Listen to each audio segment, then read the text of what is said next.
You're listening to BBC Radio Stoke. At 3 o'clock, we'll be joining the congregation of the Halmer End Methodist Church for a centennial memorial service marking the single greatest tragedy to affect our area. On the 12th of January 1918, 156 men and boys fell victim to what became known as the Minnie Pit disaster. This is the story.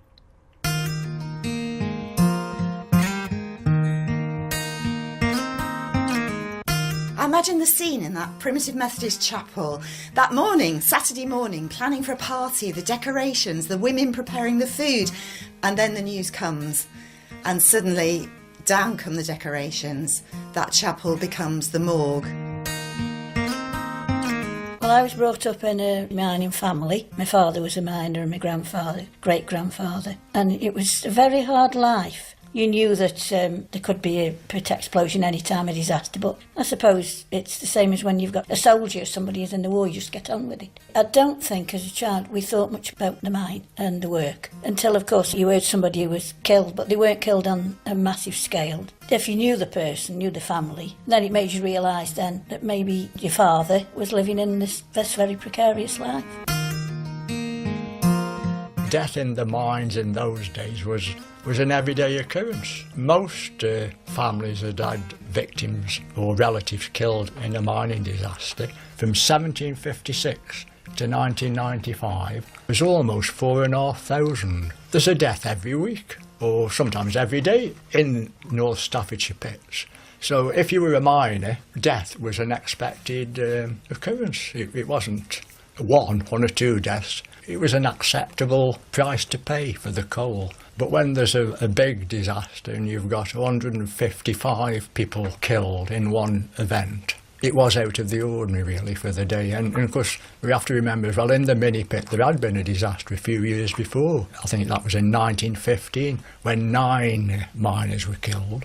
So they had a small idea what the conditions were like in the pit, but I don't think they ever expected there to be a big disaster like this that made national headlines.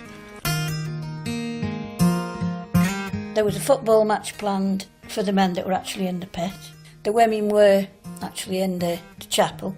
Some of the women would have been at home getting everything ready, what they're going to wear that day and all that, you know. And it was quite a little life of activity on that day. So of course I said to Ernie, he was only 14, I said, what time is it, Ernie? Snapping time, any minute. Just at that moment, there came a swish, and the air came the opposite way. Instead of going in, it came with a rush. When it happened, there was 10 hours. There was 6 living and 4 dead. I don't know when the manager come up after the explosion and he saw us there, like, he says, there'll come no more men out alive. I presume the explosion would have been felt in the village, because it was quite a big explosion. Behind where the chip shop is now, where Podmore Hall was, that was a big extractor fan there that ventilated all the shafts from the Minnie through the Podmore, because the Minnie Pit was connected to Podmore. So the first signs of trouble underground would be this big fan at Podmore Hall Colliery. There'd be smoke and dust coming out of this fan. So you can imagine the scene. Bodies were brought out and they were taken to the Methodist Chapel in Halmer End. So for a period of 18 months, you'd constantly got bodies being recovered and funerals. And the men are buried as far away as Nantwich and Betley and Bartomley, Chesterton, Audley, Miles Green and Kidsgrove. It's always been in the background of families. If any family in the village had relatives in the Minnie Pit, they never forget it. It's passed on from generation to generation, really. And it's something that we want to remember, really, because they were brave men. I think anybody that worked down the pit was brave, really. I wouldn't want to go down the pit. I don't think you get them go today, to be honest. Do you? On another day, the heart of the village was where the men folk mined for coal. But a fateful hour did come, which many had predicted, that shattered every local soul. One morning down in Minnie Pit, one morning in winter, one morning down in Minnie Pit, many lost the fight extracting coal.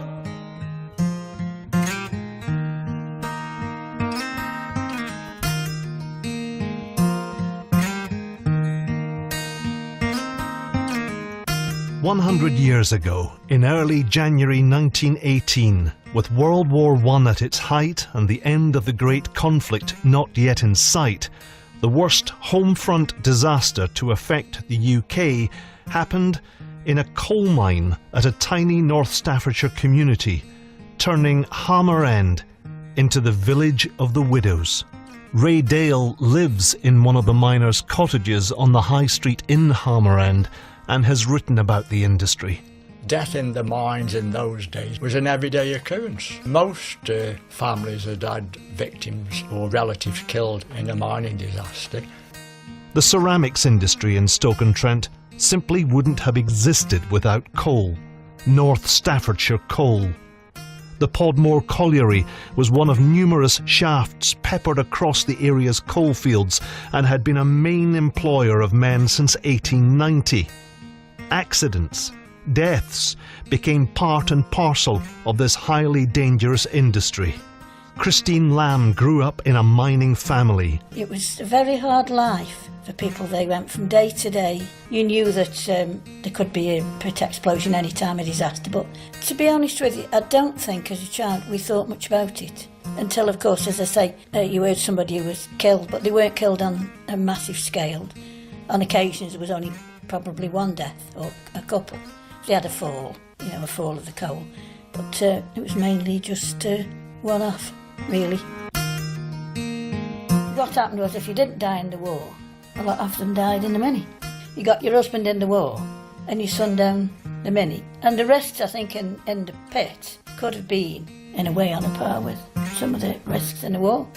My name's Roger Diggs, and I'm from the University of Birmingham Centre for War Studies. Some of the skills of miners, especially North Staffordshire miners, interestingly, were very valuable, and some of the early recruits were directed into Royal Engineers tunnelling companies.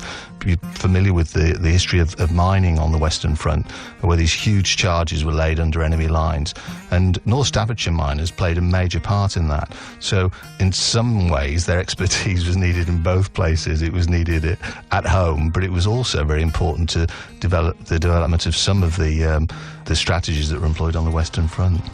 And so it was that many families living in North Staffordshire in 1918 were torn apart. While coal extraction was a critical requirement for the war effort in World War II, in the Great War miners were sent to the front, leaving behind children, many as young as 14, to go down the pit.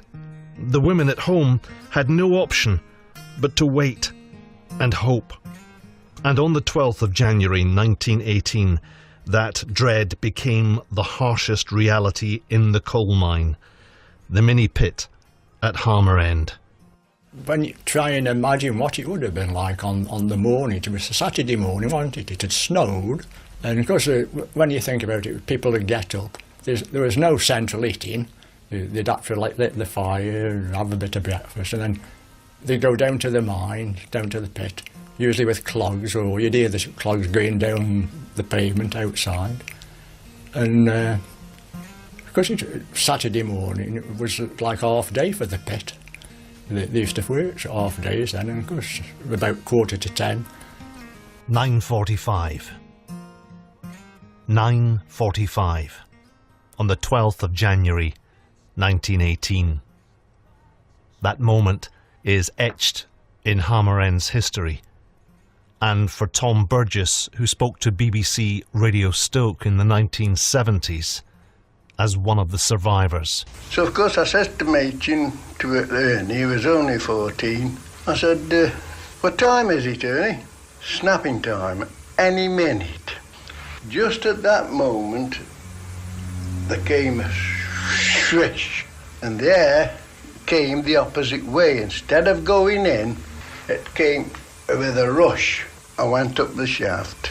Another survivor, Wilson Taylor, was only 18 on that fateful day. When it happened, there was 10 of us. There was 6 living and 4 dead. But it only happened in one end, and I don't know when the manager come up after the explosion and he saw us there, like, down, we were down of course. He says, "There'll come no more men out alive." They didn't either. And my brother, he was working close to me in the stables. Well, if he'd have stopped where he was, he'd have been safe. But he knew I was round the corner, and he put his vest to his mouth and run out, I suppose, to get to me. Well, sitting down having the snappings at the end of the stable was 3 men. The fireman, the ropeman, and the man that looked after the horses. Well, he couldn't see him, of course, and he fell over him. Well, he knocked his vest away. Of course, then that was it, you know. And just at that moment, this telephone rang, and a voice said, "Is that you, Tom?" And I said, "Yes." "Are you all right?" I said, "Yes." I said, "But there's some trouble somewhere." And this voice says, "Stop where you are. Someone will be coming up to you." He said, "But don't move from where you are." So we sat down and we had a lunch. Saw lights coming up this haulage. And it was the Birch and Wood Rescue Brigade. And they just looked and they said, "Are you all right?" "Yeah." And they went on. After that, what it says to me, he says, "You'd better go back now and go up to the shaft." See, they knew that there was nothing else that could happen. I went up the shaft, and on the top, there's crowds of people. The village would have known, probably presumably they who went, like they do in these disaster films, and they would know something was wrong because of all the commotion round Podmer, because it is just off the main road in Halmerend, and the miners would have gone down Podmer shaft, most of them would, to work in the Minnie. That was the main shaft for the miners. The news soon spread around, for there'd been an explosion, so the rescue set about their task, and found that down below, the only air that flowed, polluted, full of dust, smoke and gas. One morning, down in Minnie Pit, one morning in winter, one morning, down in Minnie Pit, Nanny lost the fight, extracting coal. Over the time of in the morning, because it was 9:45 in the morning when the disaster happened, people would get out of the mine alive. They've got the people that got out at the Bosted Onion. Well, the Bosted Onion is an old working, sealed off, it made surface near Miles Green, a few miles away from where the shaft is. And one of the overseers or workmen in the Minnie had remembered about this shaft for the area they were in the mine. You got this group of men together and they opened the old working up, and they came out through this area. It's called the Bosted Onion, which is the Bursted Onion really, but we don't say bursted in Allen, we say Bosted, and it's the Bosted Onion. And that helped to save, I think it was 20 or 30 odd men when it came out there. And then the others would gradually come up the shaft, but they get less and less and longer between survivors coming up, and then they must have realised that there weren't any more survivors coming up, so the matter then was retrieving the bodies really and seeing what had gone on. Parts of the pit were just completely destroyed.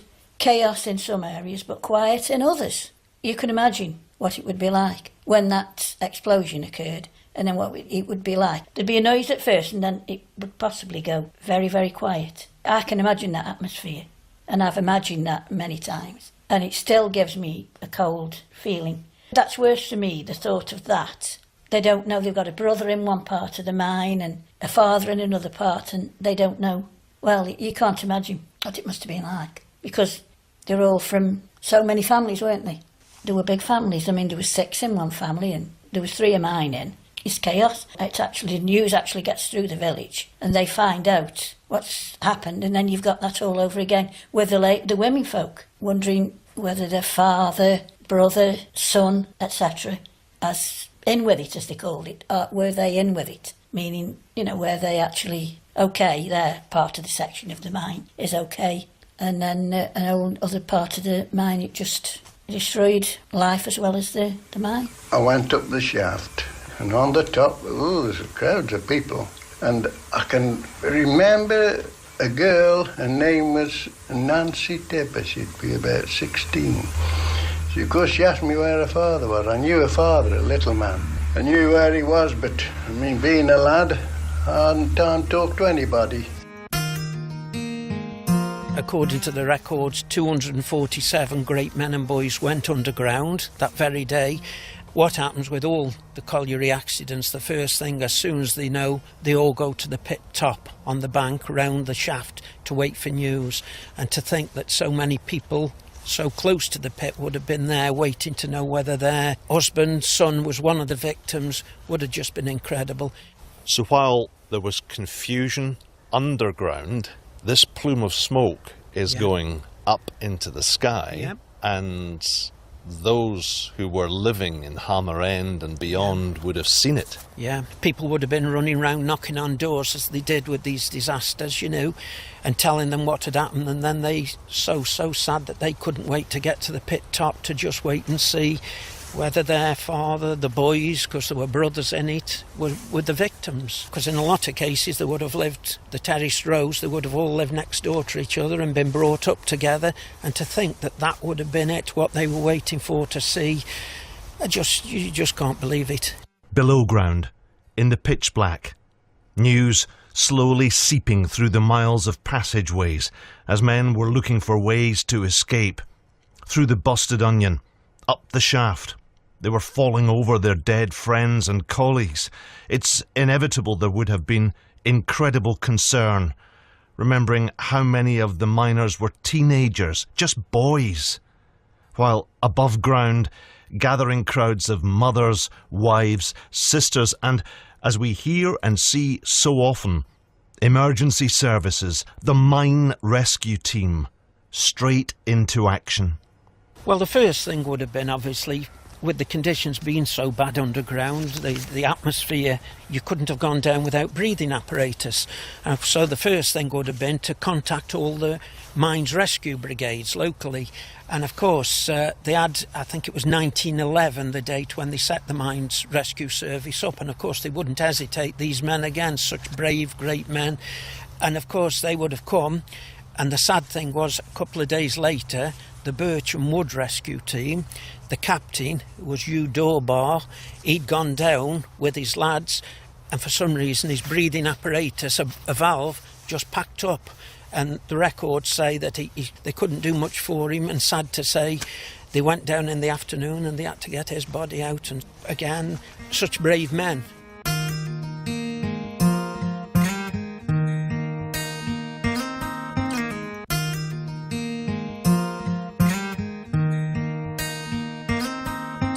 So the women have lived with knowing that this could happen all those years in the married life. But what must have gone through their minds? Because there's all kinds of things, because thinking about finance, etc., but they must have thought, had they lost a breadwinner? That must go through your mind as well. Oh, what am I going to do? All these things. What am I going to tell the children? What would they feel? How would those women feel? What had they got coming to them? What's life going to be like? They started bringing the bodies out, and of course they needed somewhere to take them so they could be identified, really. So quite a lot of them were brought up to the village, to the Methodist chapel, where there was a big schoolroom at the back, and that's where they were laid out and tried to be identified, the ones that could be.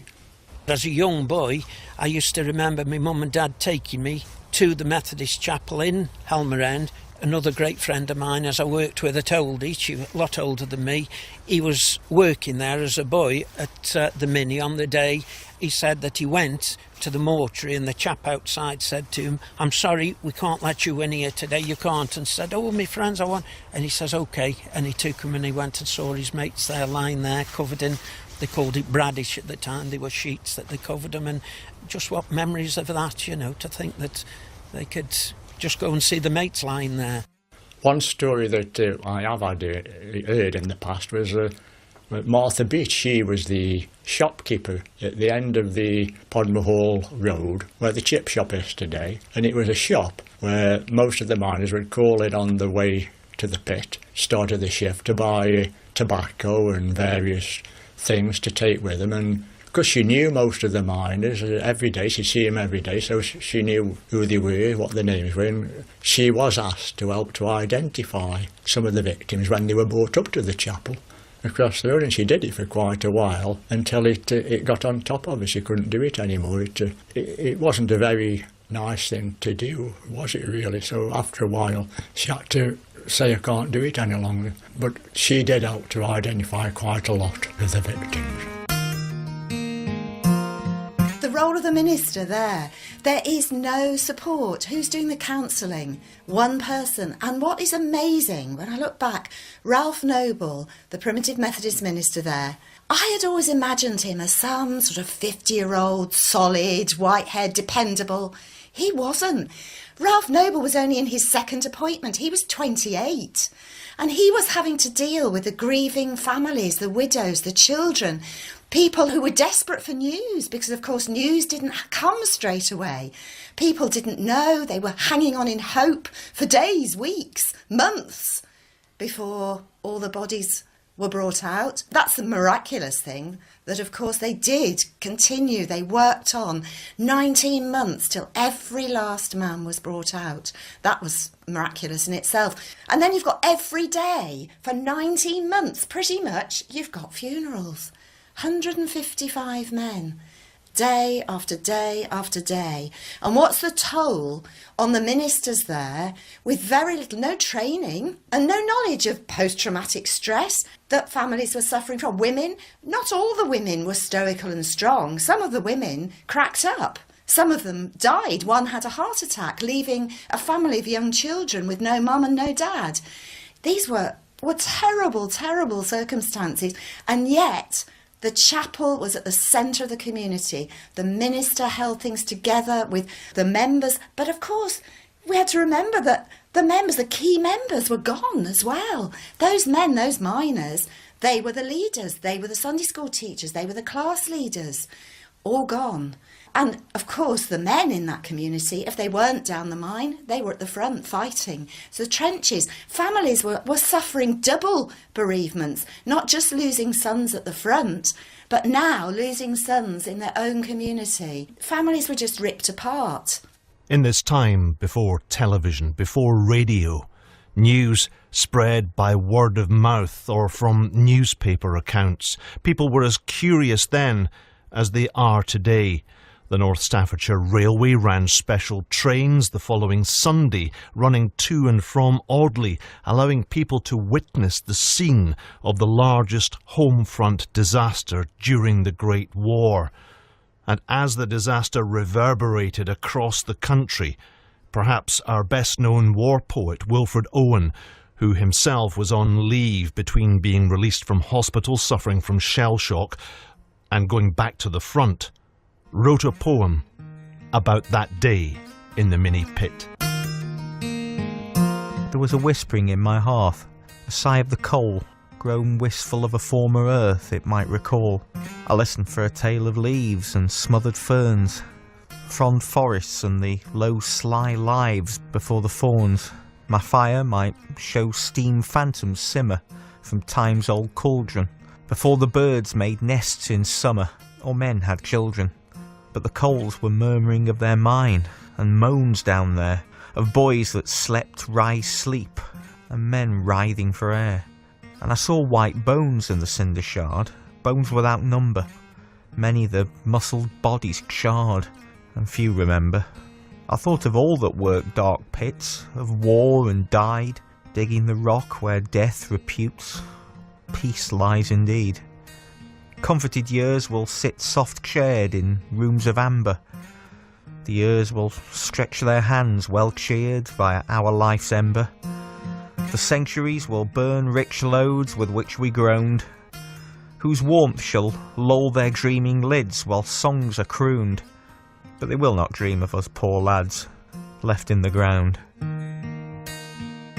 Poetry, song, memorials and memories, as we try to grapple with events a century ago in Hammer End. 19 months of burials. The country still at war with no end in sight. 67 widows, 132 dependents, relying on funds from the Miners' Federation of Great Britain.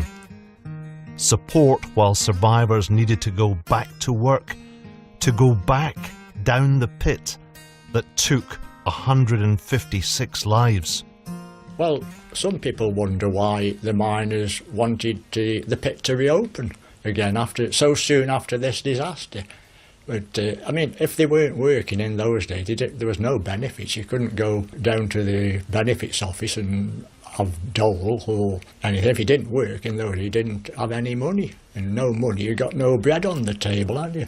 So the ones that had survived the disaster, they wanted the pit opening as soon as it was possible, make it safe, and they wanted to go back down the mine to earn a living wage. So that's why, even though some of the bodies were still sealed off in various parts of the mine, the workmates would be working near to until the bodies, it was safe to get the other bodies up. And that went on for 18 months till the last body was recovered. And the impact, you see, the funerals, obviously most of them were buried in the parish church in Audley, as you'd expect, but actually it rippled out. You get funerals in Alsager's Bank, in Bartomley, even in Nantwich, in Kidsgrove. The ripples of this disaster spread out and affected the whole area. Communities were in shock across this whole area of North Staffordshire, South Cheshire. That disaster, that day, that morning, created a dark shadow that fell across this area that lasted for months and months. And yet, at the centre of it, you did get the chapels providing that hope, that light, and that message. The chapels were a school of love. And it was about God incarnate, that Christmas message. They'd not long celebrated Christmas. And here it was, the incarnation, God become man, suffering, dying alongside us. There alongside that message of unconditional, suffering, redeeming love. And that's what they had to hang on to. And that's what supported them. They say supported each other. There were various theories why the explosion happened. There was an investigation and an inquiry at the King's Hall in Stoke in December 1919. The official verdict stated that the explosion was caused by fire damp, gas and coal dust igniting, with insufficient evidence to show what caused the initial flame. No blame was apportioned. The Midland Coal, Coke and Iron Company closed the Podmore Hall and Minnie Pit in April 1930. This programme echoes the inscription on the disaster memorial to the memory of those who lost their lives in the fight to extract coal from Minnie Pit in Hammer End.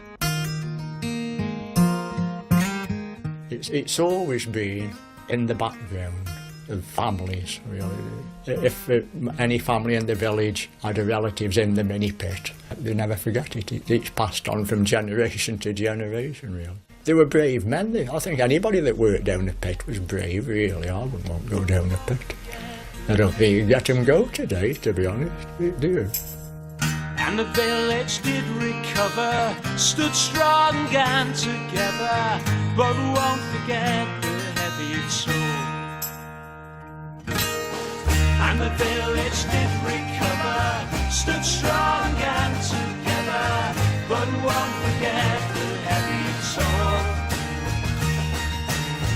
And the village did recover, stood strong and together, but won't forget the heavy toll. Our thanks go to Keith Meeson, Christine Lamb, Ray Dale, the Reverend Helen Ho, Roger Deeks, Jim Worgan, Dr. Jill Barber, the Apedale Heritage Centre and the Englesey Brook Methodist Chapel and Museum for their help in making this programme. Whoa.